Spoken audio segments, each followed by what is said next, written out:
Any other hot tips for, like, let's just say this will go live on Thursday, so that would be October 26th.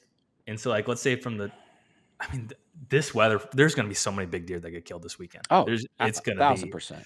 a lot of big deer killed. Here's a tip, and this is something that I did in my late 20s, whether you're running standard cameras or cell cameras, and you're getting picture of a deer that you want to kill, like he's your target buck, right? Or you are getting pictures of a bigger deer, and you think that this cold front is going to make him show up where he was showing up, let's say in the middle of the night, 3 o'clock in the morning, 2 o'clock in the morning. More than likely, that deer is probably not just going to randomly show up 6 hours in advance based on a cold front. Could it happen? Yes, but like more times than not, and I did this for I don't know 4, 5, 6 years. Like I would get pictures of a deer and think, and I'm hunting at that time small private, like 30 acres, 50 acres. I did have a bigger farm I was hunting that time where I killed most of my deer, but the smaller chunks, like that deer was not living on the piece. But in my mind, you hear everyone talk about cold fronts. The weather's going to be good. Just get in a tree. Deer are going to show up. You still have to be in the right spot in the Yeah. right location for the right reasons. So it's not like just because the cold front's coming, I don't want people to get anxious and think like it's a magic pill. If you're not on something, you're not on something. Yeah. And that's, I mean, there's for the people, and hopefully this isn't me when you know it is. This is okay. If you rank the top 5 days of the year, this is one of the top five, and you don't feel like you're in the game. That's where it could be mentally challenging. That's where, to your point, okay, we know he's in the general vicinity, draw the half-mile radius, and you're going out on an evening hunt. Where do I think he's probably going to feed that night? Where do I think he might be bedded? Okay, well, that's where I need to be. Because, dude, I can remember so many hunts I've completely wasted. And this is, let's say, 5 years ago or even when I was younger. I'd be Mhm. stacked up in the hardwoods on an evening hunt, wasting my time. Like, and you see some deer at 3 o'clock, 4 o'clock, and then you don't see anything else the rest of the evening because they're going to food. And so I That's right. think for someone that is new in the mornings, and this is such a 101 level stuff, but hopefully it'll click for someone. In the mornings, try to be more in a transition area where they're going back to bed. In the evenings, try to intercept them going to food. If you don't have food on your farm, where's the closest food, and then how close can you get? Like those are the Yep. basic things just to be in the game, because there's a high chance that someone would just go. I had a picture of this deer at 5 o'clock this morning, or I remember getting pictures of them in the middle of the night over here. That's where I'm going to go because it's cold front. Yep. So obviously big front coming. This ties in the scrape week, the tail end of scrape week, I guess. How how are scrapes implemented into your strategies right now? Like for this front. So this is coming out the 24th, 25th, 26th, 27th through Halloween. How are scrapes tying into what you're doing? Excellent inventory. I mean that this is paramount for inventory on scrapes right now, for sure. So these new bucks that are showing up, it's so hilarious because like just selling ground and then having people on farms for the first time of the year, and like we'll put your campers on scrapes, and then like October 12th, 13th, like there's nothing on this farm, there's nothing on this farm. Like, be patient, dude, be patient. And then like the 17th or 18th, like, oh my gosh, see this deer that just showed up, see this deer that showed up. And so it's almost like clockwork. So having those cameras on those scrapes now is number one, inventory. And then number two is like, okay, it's breaking down where you think he might be bedded, where he might be feeding, and where are those transition areas. So those are some of the biggest things. But I really like scrapes that are backing towards bedding on a morning, and then like the evening on the way out of the bedding area or headed to food, or even on a food source if you have a really good food source and you have the scrape on the edge. And I would love to know the actual statistics on, because someone else might put a camera on a scrape and it might not be that great, and they may only get a couple pictures of deer and they think, well, this doesn't work. There are scrapes that are more than likely they're obviously getting hit by more deer, but I've noticed even the density of mature bucks plays a huge role on the activity of these scrapes, in my opinion. So just going back to that farm I walked over the weekend, the oldest deer on there is 4 years old. Feel pretty confident in saying that right now. There's not a lot of hot sign. There's not a lot of scrapes. And there's, if you stacked up on that farm on a scrape, you're probably going to be disappointed. But if you go to a farm where maybe there's two or three, competitive bucks, this is when this week can be really, really exciting because they're competing for that first doe, hypothetically. So that's the long and short of it, is make sure you're on the right scrape. More than likely, that's going to be associated with a higher density of bucks that you're willing to shoot. and number 2, a density of does with, that lucky one that's going to go into estrus on the early end of that bell curve is the most important thing. Mm-hmm. That's where Totally. historical data is really important too. Yeah. And I agree with everything you said. I'll add one thing to that. And it contradicts the density thing just a little bit, but not really. And we've seen this on a particular area a handful of years while these two individual bucks were living, but low deer density area, but 2 mature bucks where their home ranges slightly Sure. overlapped. And that Yep. scrape was basically in that area. And one deer would hit it, the next buck would hit it the next day. It was like, That's again, interesting. they're competing for that first doe.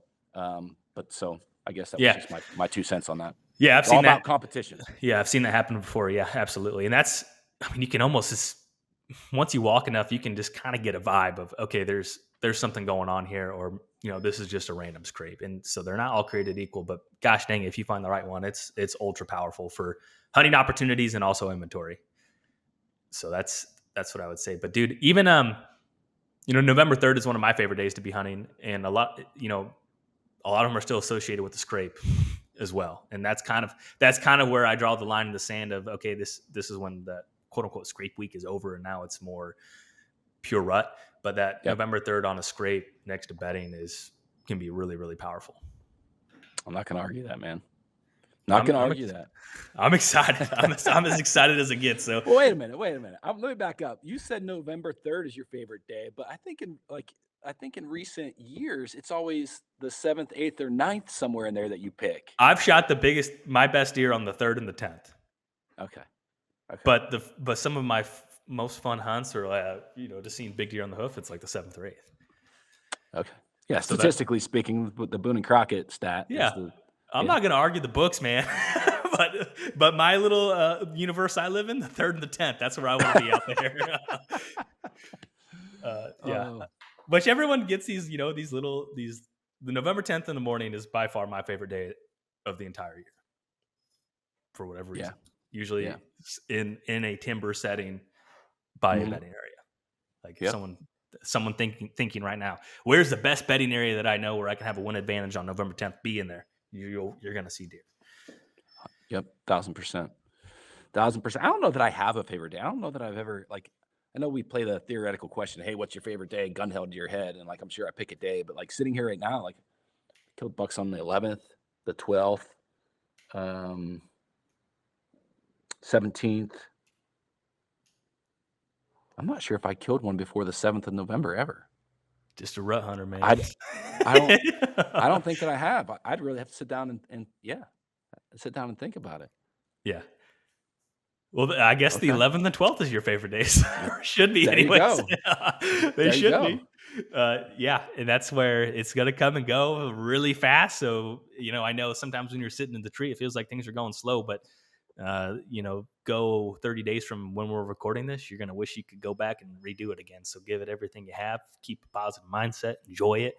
And, that's really, we were just talking beforehand and we were trying to record some rut episodes, and they're pretty challenging because a lot of these guys that have a lot of experience and have found a lot of success, I think they forget some of these initial core principles and steps that maybe new hunters miss.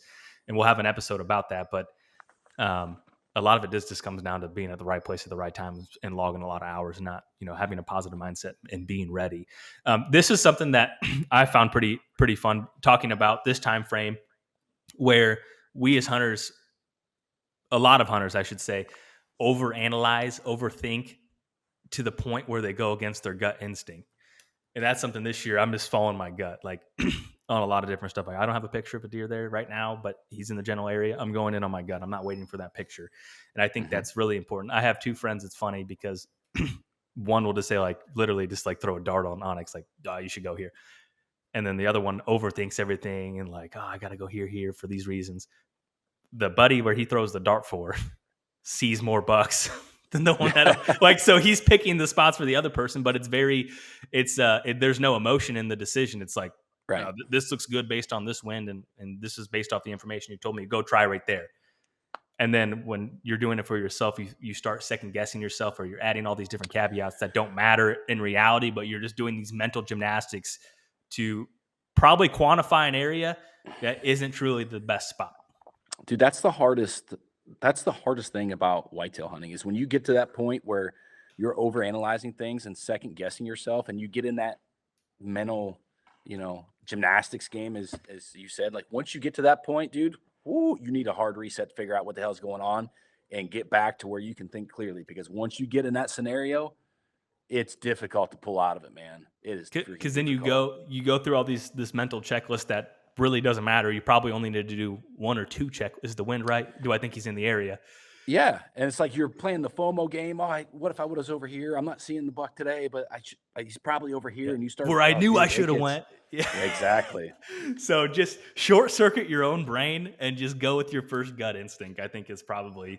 I mean, how many guys have we heard like, oh, I was gonna go here and then I ended up going there, and sure enough, he was there. And it's like, well, you knew you should have been there deep down, Yeah, but you talked yourself out of going somewhere else. Whether it's you had an easier setup to get to, or a more comfy stand, or anything else. So I think that's a key takeaway for anyone that's newer. That just follow your gut, and if you're wrong, you're gonna learn something, and your gut instinct's only gonna get more refined. that's it, dude. Like the more you follow it and the more you adjust it, have self awareness, like the more accurate that AI machine that we have Yeah, in oh our yeah, brain, that yeah. tool, the more refined and accurate it becomes. So use it. The more you use it, the better it gets.